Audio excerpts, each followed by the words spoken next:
What lingers in a legend's mind when the lights dim for the last time? When the roar of applause fades to a whisper and the accolades turn to dust? Not the trophies, not the curtain calls, not even the roles that etched her into Hollywood's memory. No. What Diane Keaton carried into the hush of her later nights were 6 faces. 6 men whose touch left permanent prints on her heart.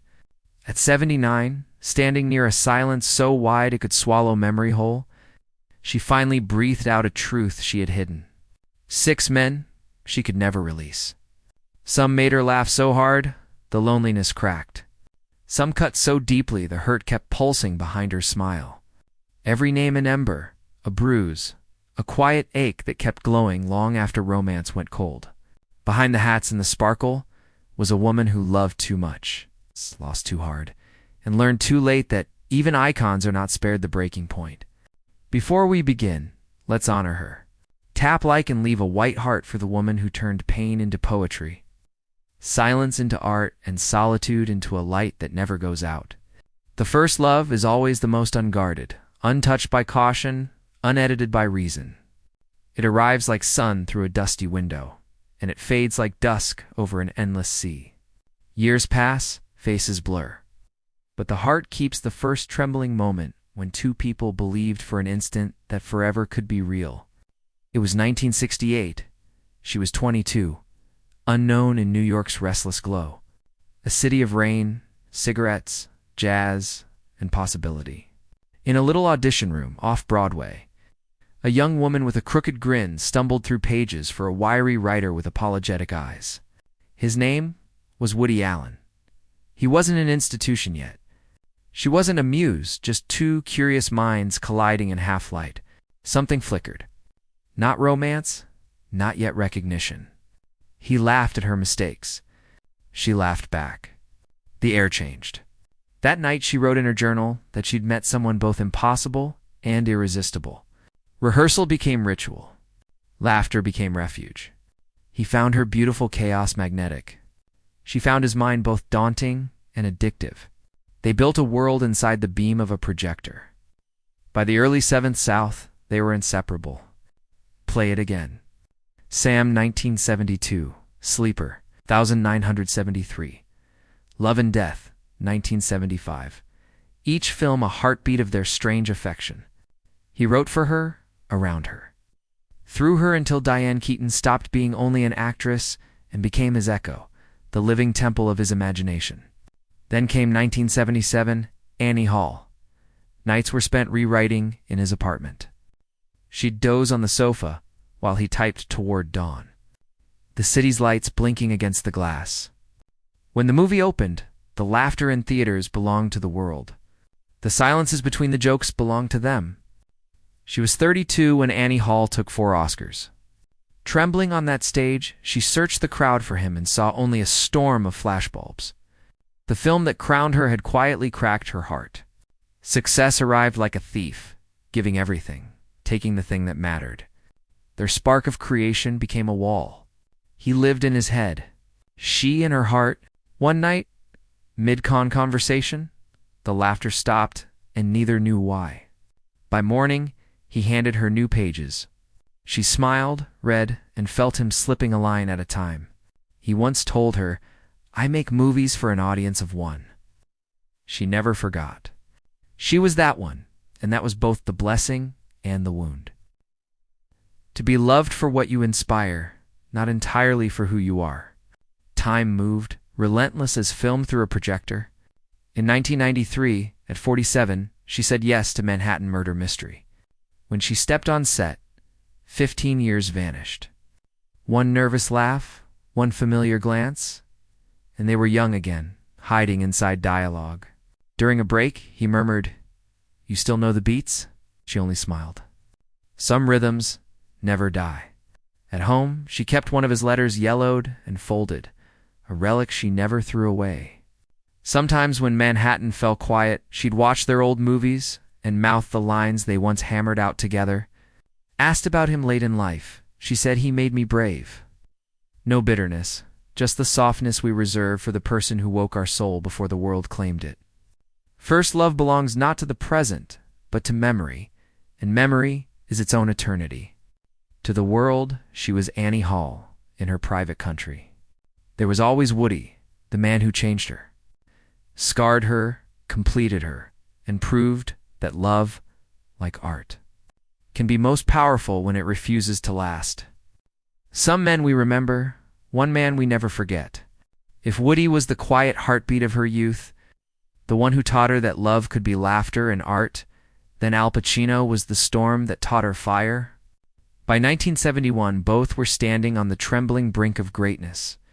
On a soundstage, smelling of metal and dust, two unknowns waited under a single spotlight. He was Al Pacino, a slight Bronx kid with winter in his eyes, voice low and roughened by hunger. She was Diane Keaton, California sunlight wrapped in linen, her laugh the only sound bold enough to stir the air. When they looked up and met, the room shifted, not with fireworks, but with the softer shock of two wanderers discovering the same horizon. He was meant to play Michael Corleone, a man learning to bury his heart beneath power. But in those first moments, Al forgot the page. She smiled, hesitant, curious, endlessly kind, and something inside him opened. She watched him fumble between takes and saw not a co-star, but a man wearing solitude like armor. Later, she'd admit there was a sadness in him. I wanted to make him laugh, and she did.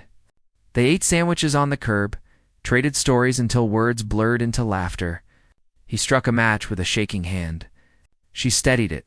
They were opposites, his wild heat to her luminous calm. When he looked at Kay, the camera captured more than acting. Al, looking at Diane, caught between fear and wonder. Cruz whispered about it. How the scenes needed almost no retakes. How the air seemed charged. How every look felt risky and sacred. The Godfather 1972 changed everything. Fame rose like a slow golden sun. Headlines, flashbulbs, airports, magazine covers. It was all theirs. But behind the noise, they built a small sanctuary. Coffee, poems, and quiet. He chased perfection on screen. She chased time with him off it. Between The Godfather Part 2 and Dog Day Afternoon, life spun faster than a reel. She hid notes in his scripts. He left Polaroids on her pillow scribbled with Neruda. I love you as certain dark things are to be loved in secret, between the shadow and the soul. Over the phone before sleep, she'd whisper, don't forget to eat. Such small words containing everything he loved cautiously, afraid his fire would scorch her. She loved without breaks, believing her light could heal him. Some nights they danced barefoot with no music, only the echo of their breathing. Promise me we'll always have this, she whispered. He answered with a kiss. For a minute, forever sighed, but even bright flames cast long shadows. The more the world celebrated them, the more distance crept in. Missed calls, empty beds, schedules stretched over oceans. He feared permanence. She wanted it. I told him I wanted marriage, she said years later, voice like thin rain. He said love was enough. She smiled then because she wanted to believe him, but forever cannot live on, maybe. In 1981, the ending arrived like dusk, quiet, inevitable. She packed softly. No storm, only zippers and heartbeats. I can't keep waiting for you to want all of me, she whispered. He stood at the window, torn between pride and love, and let her disappear into the rain. He broke my heart, she said later. He didn't mean to, the cruelest truth. Neither wanted to hurt the other. They simply didn't know how not to. Work became their refuge. Reds 81. Looking for Mr. Goodbar, 1977. Baby Boom, 1987. Serpico, Scarface, Frank Slade. Each performance carried the ache the other left. In 1990, on The Godfather Party, the old rhythm returned.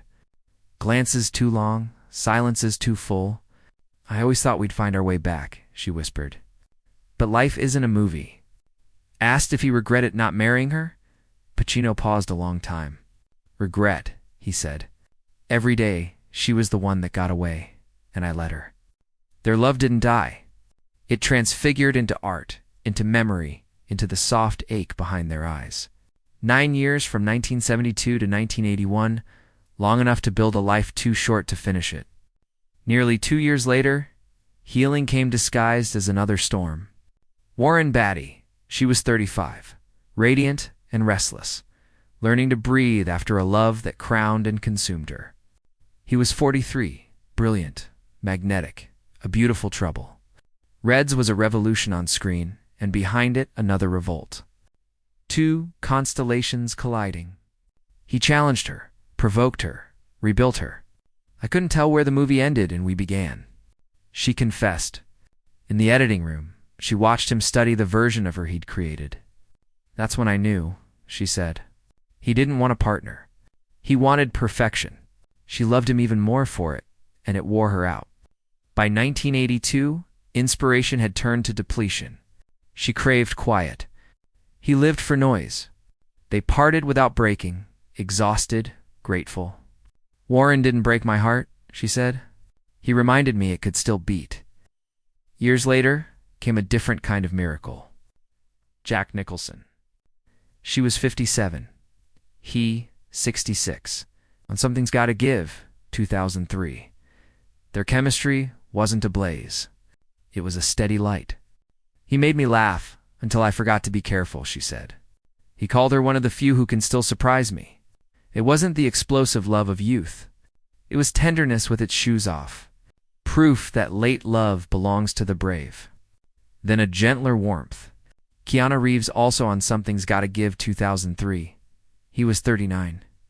Gracious, thoughtful, carrying private sorrows under that serene smile with him. She didn't just laugh, she glowed. They didn't date. They didn't need to. He brought tea, held her hand to beat tea.